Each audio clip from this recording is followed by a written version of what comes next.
അയ്യോ കൊള്ളാം കൊള്ളാം. പച്ച ഏത്തയ്ക്ക പുഴുങ്ങിയത്, പിന്നെ മുട്ട, കാന്താരി ചമ്മന്തി. പച്ച ഏത്തയ്ക്ക പുഴുങ്ങിയതിന്റെ വൈറ്റമിൻ A+ഉം കാന്താരി ചമ്മന്തിയുടെ വൈറ്റമിൻ B+ഉം ചേരുമ്പോൾ എന്റെ കൊച്ചമ്മയ്ക്ക് വീണ്ടും വീണ്ടും സർവായുരാരോഗ്യ സൗഭാഗ്യങ്ങൾ ഉണ്ടാകും. നല്ല അടിപൊളി അണ്ടിപ്പരിപ്പും കിസ്മിസും ഒക്കെ ഇട്ട് ഒരുപാട് നീട്ടാതെ ഒരു ഉപ്മാവും മുട്ട റോസ്റ്റും വേണമെന്നുള്ളത് ഞാൻ പറഞ്ഞതല്ലേ. ഇഡ്ഡലി ചമ്മന്തി എവിടെയാണ്? ഇഡ്ഡലി ചമ്മന്തി അല്ല, രണ്ടുപേരും കൂടെ വരാനുണ്ടല്ലോ, അവരുടെയും കൂടെ ആവശ്യം അറിഞ്ഞ ശേഷം നമുക്ക് എന്തെങ്കിലും ഉണ്ടാക്കാം. അതെ. ആഹാ, നല്ല ചൂട്. നല്ല ടേസ്റ്റ് ഉണ്ടാവും നോക്കണം കൊച്ചമ്മ. കൊച്ചമ്മ, ഞാന് 98, 99 കാലഘട്ടത്തില്, അതായത് ചന്ദ്ര സാർ എന്നെ ഇവിടെ കൊണ്ടുവരുന്നതിന് തൊട്ട് മുമ്പ് മാർക്കണ്ഡേയ ഹോട്ടലിൽ ഞാൻ ജോലിക്ക് നിന്നായിരുന്നു. മുത്തുണ്ണ ഷെഫായിരുന്നാ? അതെ. പൊന്നു മോനെ, നിന്റെ ഓർമ്മ തെറ്റി. 98, 99 എത്ര? 98, 99 അല്ലേ? എന്റെ ഓർമ്മ ശരിയല്ലെങ്കിൽ പിന്നെ ഏത് വർഷം? 93, 94. 93, 94. ഞാൻ അവിടെ ഷെഫായിരുന്നോ എന്ന് ചോദിച്ചു കഴിഞ്ഞാൽ അതിനുള്ള പ്രായം പക്വതയും നന്നില്ലല്ലോ, കുഞ്ഞു പ്രായമല്ലേ. അന്ന് തൂത്തു തുടക്കും, അതായത് നിങ്ങളുടെ ഭാഷയിൽ പറഞ്ഞു കഴിഞ്ഞാൽ ക്ലീനിങ് സൂപ്പർവൈസർ.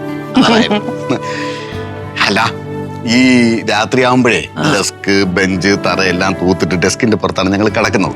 അങ്ങനെ കിടക്കുമ്പോൾ എനിക്ക് എപ്പോഴും ഒറ്റ പ്രാർത്ഥനയുള്ളൂ, എന്റെ മുതലാളിക്ക് നല്ലത് വരുത്തണേന്ന്. കാരണം പട്ടിണി എനിക്ക് അത്രമാത്രം പേടിയായിരുന്നു കൊച്ചമ്മ.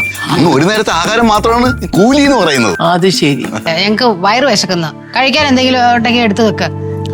മുത്തു, ഓ, നമ്മുടെ ആ വടക്കേ വിളയുന്ന നേന്ത്രക്കൊലെ അത് മുഴുവനും എടുത്ത് മുറിച്ച് പുഴുങ്ങി നല്ല കീറാന്നുള്ള കാന്താരി വെച്ചുള്ള ഈ ചമ്മന്തി, നല്ല നാടൻ മുട്ട, ഇത് നീ എല്ലാവർക്കും ഉണ്ടാക്കിയിട്ടുണ്ടല്ലോ? എല്ലാവർക്കും ഉണ്ടാക്കിയിട്ടുണ്ട്.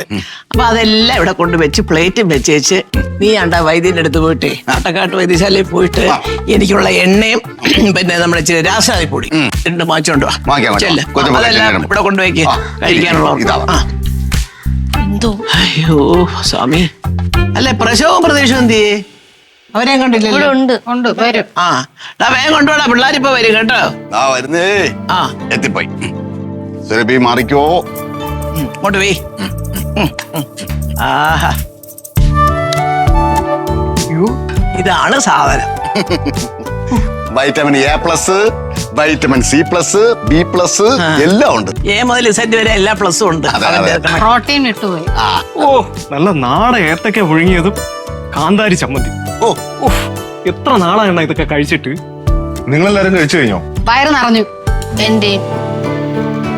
അതെ, ഞങ്ങളുടെയൊക്കെ വീട്ടില് ഞാൻ കുഞ്ഞിലെ മുതൽ കണ്ടിട്ടുള്ളത് ഇഡ്ഡലി, ദോശ, പുട്ട്, അപ്പം ഇതൊക്കെയാണ് ബ്രേക്ക്ഫാസ്റ്റ് ആയിട്ട് വെക്കുന്നത്.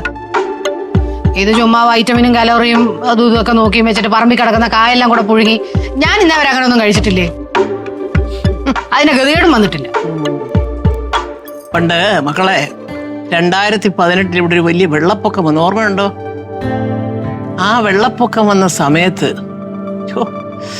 വലിയ കുടുംബക്കാര്, ഈ പറയുന്ന പോലെ വലിയ അന്തസ്സുള്ള കുടുംബക്കാർ, ഇതൊക്കെ കണ്ട പുച്ഛിച്ച് തള്ളിയിരുന്ന കുടുംബക്കാർ ഒരുപാട് പേര് വെള്ളത്തിൽ മുങ്ങിക്കിടക്കുന്ന വീടിന്റെ ടെറസിന്റെ മണ്ടയിൽ ഇരുന്നുകൊണ്ട് കയ്യും കാലും ഇട്ട് വെച്ച് ഭഗവാനെ വിളിച്ച് വല്ലതും തിന്നാൻ തരണേ, വല്ലതും തിന്നാൻ തരണേ, വിശക്കുന്നേ എന്ന് പറഞ്ഞ കരഞ്ഞ കുടുംബക്കാരുണ്ട്, വലിയ കുടുംബക്കാരുണ്ട്.